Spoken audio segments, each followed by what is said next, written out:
पटना के lemon tree में आज उलमा इकराम की एक प्रेस कॉन्फ्रेंस की गई है, जिसको लीड किया है मुफ्ती एजाज अरशद आसमी साहब ने, जो अध्यक्ष हैं और वाइस एसोसिएशन है दारुल उलूम देवबंद की, और उसके साथ ही ऑल इंडिया मुस्लिम पर्सनल लॉ बोर्ड के मेंबर भी हैं। क्या किस मकसद से ये प्रेस कॉन्फ्रेंस आपने इसके दो मकसद थे। एक तो ये है कि कोरोना का ज़माना है और इसमें जमहूरियत के जश्न में लोग इतना न डूब जाएं कि बीमारी को भूल जाएं, और जो एक समाजी फासला इख्तियार करना है या एहतियाती तदबीरें इख्तियार करना है वो न करें। तो इसलिए मुसलमानों में एक पैगाम देना था। और दूसरे जो 5 साल दौर गुजरा है मौजूदा सरकार का, उसमें ख़ास तौर से माइनॉरिटी के हवाले से, मुसलमानों के हवाले से जो तरक्याती काम हुए हैं तो वो बहुत इत्मीनान बख्श रहे हैं। तो एक रस्मी तौर पर इजहार तशक्कुर के लिए कि इस्लाम में है कि जिसने इंसान का शुक्रिया अदा नहीं किया उसने अल्लाह का शुक्रिया अदा नहीं किया, तो इसलिए हमें उनका शुक्रिया अदा करना चाहिए ताकि उनको और हौसला मिले मज़ीद बेहतर करने का। तो इजहार तशक्कुर के तौर पर भी आज की ये मजलिस है। शुक्रिया अदा करने की आखिर आप इलेक्शन के वक्त क्यों सोची, और जिस तरह से यहाँ पर आप स्टेज में जितने भी उलमा इकराम थे, किस किस फील्ड से वो लोग ताल्लुक़ करते हैं, और आज ही क्यों इस तरह का मैसेज दिया जाए? देखिए, 5 साल टर्म मुकम्मल हुआ है, अब इसके बाद अगली हुकूमत न जाने किसकी होगी, लेकिन जो दौर गुजरा है 5 साल का वो बहुत बेहतर गुजरा है, बहुत इत्मीनान बख्श दौर रहा है। इसलिए बहुत इत्मीनान बख्श रहा है कि हम मुल्क के दीगर रियासतों में जब जाते हैं तो देखते हैं यूपी में मुसलमान किस तरह डिप्रेशन के शिकार हो रहे हैं, काफ़ी बहुत ज़्यादा दबाव महसूस कर रहे हैं अपने आप में। और यहाँ जिस तरह से अमन व सुकून और खुशहाली देख रहे हैं, या मुख्तलिफ मज़ाहिब के लोग बिल्कुल मिलजुल कर रहे हैं, गंगा ज़मनी तहज़ीब का सही नमूना यहाँ देखने को मिलता है। तो वाकई यहाँ की हुकूमत का एक दिल से जो है एहसास होता है कि सरकार अच्छा चल रही है, चला रहे हैं, या नीतीश कुमार भी अच्छा सरकार चला रहे हैं। और दूसरे स्पेशली माइनॉरिटी के हवाले से अभी एक वैकेंसी आई है जिसमें 100 उर्दू के सिर्फ लेक्चरर हैं। तो ये अगर पूरे मुल्क को देख लें, पूरे मुल्क की तमाम रियासतों से भी 100 लेक्चरर की तकर्री नहीं हो रही है, और यहाँ सिर्फ एक रियासत अभी वैकेंसी निकाली है 100 उर्दू के लेक्चरर की। तो ये अपने आप में बहुत बड़ी बात है। इस तरह के बहुत सारे तरक्याती काम हैं जो बहुत ही इत्मीनान बख्श है।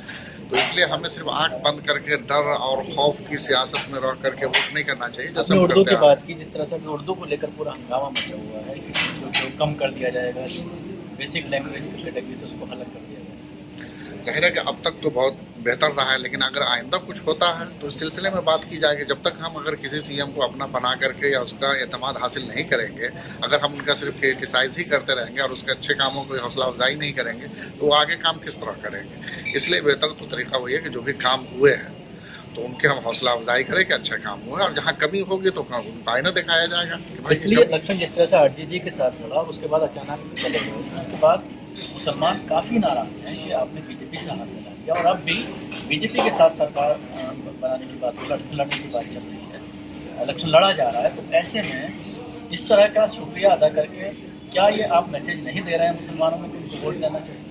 देखिए, नीतीश कुमार गर्जे एनडीए में आए हैं और बीजेपी के साथ सरकार चला रहे हैं, लेकिन 5 साल में उन्होंने बहुत अच्छे अंदाज में कहीं भी किसी तरह का जो होता है फसाद या तशद्दुद या बीजेपी वर्कर कहीं पर कोई बदमाशी की हो जैसे कि यूपी में हो रहा है, उस तरीके से उन्होंने नहीं होने दिया। यहाँ हमेशा दबा के रखा, अपनी बालादस्ती कायम रखी। और जहाँ तक देखते हैं कि अगर बीजेपी के साथ सरकार चला रहे हैं तो माइनॉरिटी के हुकूक मुतासिर होते या माइनॉरिटी का काम कहीं नहीं होता, ऐसा नहीं है। जितना वो चाह रहे हैं, जो चाह रहे हैं उससे बढ़ करके कर रहे हैं।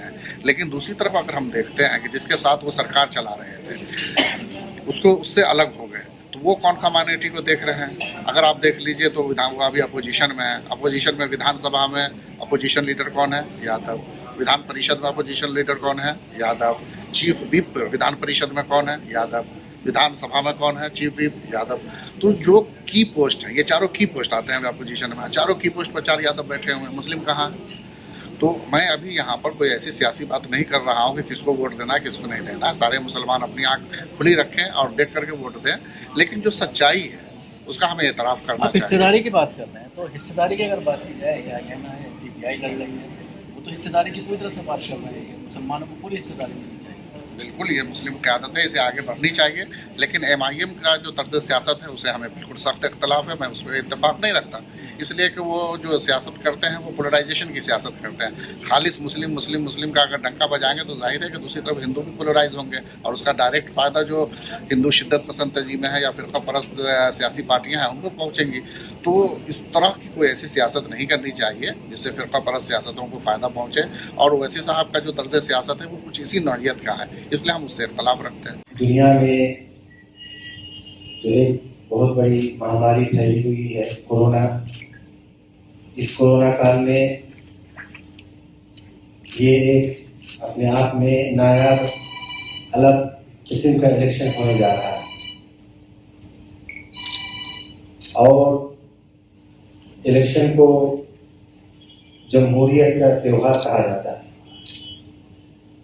तमाम लोग मिलकर अपने लिए एक अच्छा नुमाइंदा, एक अच्छा कायद चुनते हैं और 5 साल वो हुकूमत चलाते हैं।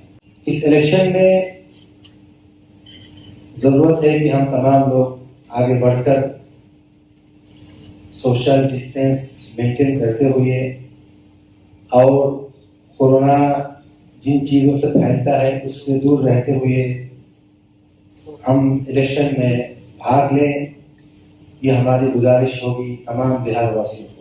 सब अपना अपना वोट का हक इस्तेमाल करें और सही समझ बूझ के मुताबिक वोट दें।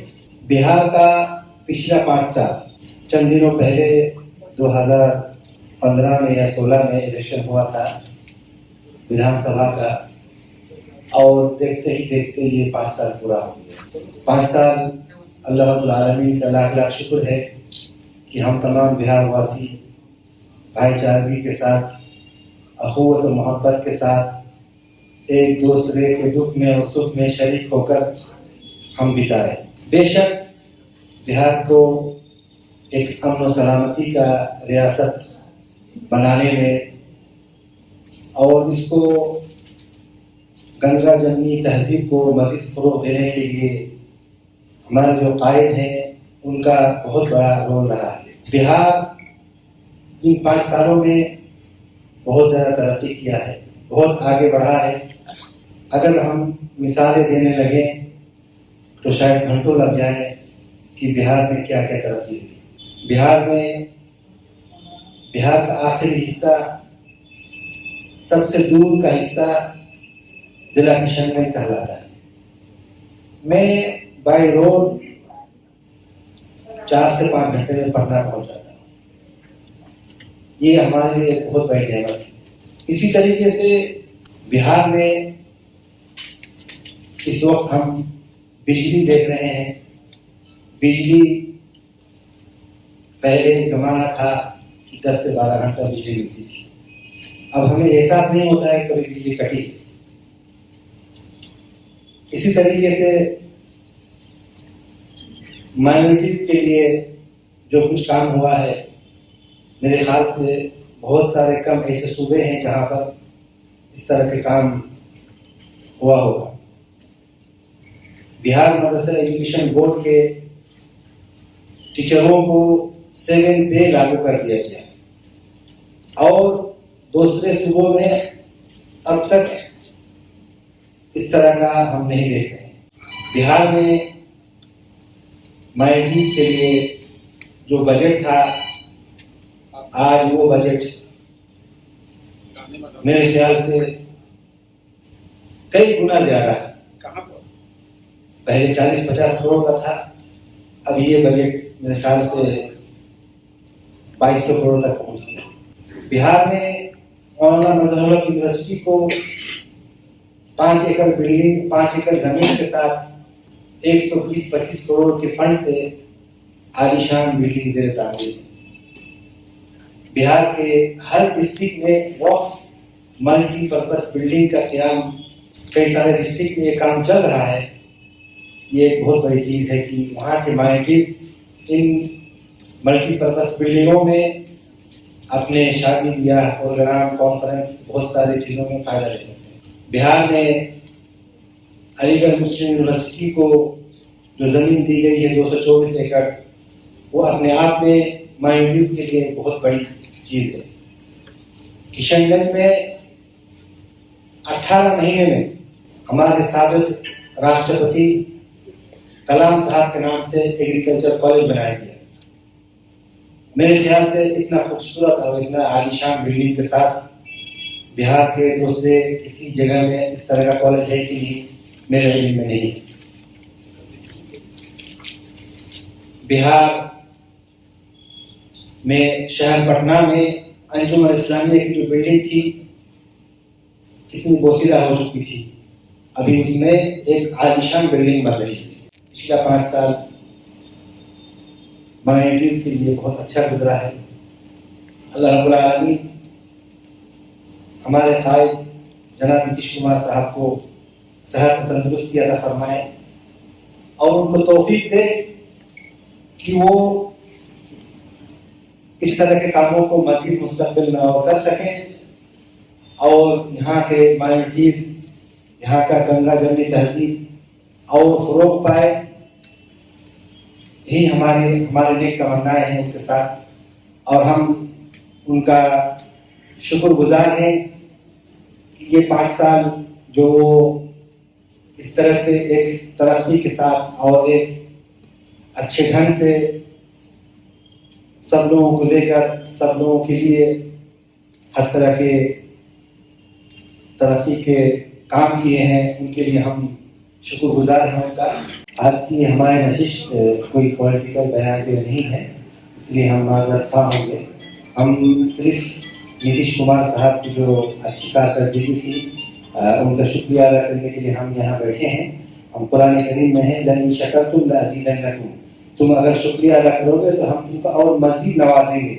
उसी तरीके से हदीस शरीफ में है मन लम यशकुरिन्नास ला यशकुरिल्लाह, जो शख्स आप अगर कोई एहसान करता है आपके ऊपर, आपके लिए कोई अच्छा काम करता है, अगर आप उनका शुक्रिया अदा नहीं करते हैं गोया कि आपने अल्लाह की शुक्रिया अदा नहीं की। तो हम आज उनके शुक्रिया अदा करने के लिए और उनकी सेहत तंदुरुस्ती के लिए और मज़ीद अल्लाह ताला उनको तवील उम्र अता फरमाए, इसके लिए हम लोग आज बैठे हैं। हम किसी के लिए वोट मांगने नहीं आए हैं। हम हमारे आली जनाब नीतीश कुमार साहब का शुक्रिया अदा करना चाह रहे हैं। हमारे यहाँ अपने धर्म में है कि जो कोई एक अच्छा काम करता है आप उनका शुक्रिया अदा कीजिए। तो हम आज शुक्रिया के लिए यहाँ आए हैं, उनकी सेहत तंदुरुस्ती के लिए आए हैं। हम किसी के लिए वोट मांगने नहीं आए हैं। इस प्रेस कॉन्फ्रेंस का मकसद क्या है? 5 साल अच्छा गुजरा है बिहार के माइनॉरिटीज के लिए, बिहार के लोगों के लिए। इसी मकसद को सामने रखते हुए एक शुक्रिया अदा करने का हम लोगों का एक जरिया है। सर ये इस वक्त आप कर रहे हैं दैट मींस के एनडीए की सपोर्ट में ये आप इस प्रेस कॉन्फ्रेंस को कर रहे हैं। अब 5 साल तो अभी ना खत्म हुआ है, 5 साल जो है अभी ना खत्म हुआ है, उनकी हुकूमत तो अभी ना खत्म हो रही है। गठबंधन की सरकार थी जिसमें एनडीए भी था, आप एनडीए के बारे में क्या कुछ कहना चाहेंगे? हम किसी सियासी पार्टी के मुताबिक कुछ नहीं कहना चाहेंगे। हमारा ये प्रोग्राम सियासी नहीं है। हम अपने कायद के लिए, अपने सीएम के लिए, जो उन्होंने एक अच्छे ढंग से यहाँ के मुस्लिम, सिख, ईसाई, हिंदू, जैन, पारसी तमाम लोग मिलकर जो एक अच्छे ढंग से रहे इन 5 सालों में, इसी बात का हम एक शुक्रिया अदा करना चाहते हैं हमारे जनाब सीएम साहब का। हमारा भी तो प्रश्न यही है सर, ये हम लोग इसको महसूस क्या देते हैं माइनॉरिटीज की तरफ से उनके लिए शुक्रिया अदा किया जा रहा है और उनकी लंबी उम्र की दुआ की जा रही है। अल्लाह रब्बुल आलमीन उनको मज़ीद लंबी उम्र अता फरमाए और सेहत तंदुरुस्त रहें और ऐसे ही खिदमत करते रहें।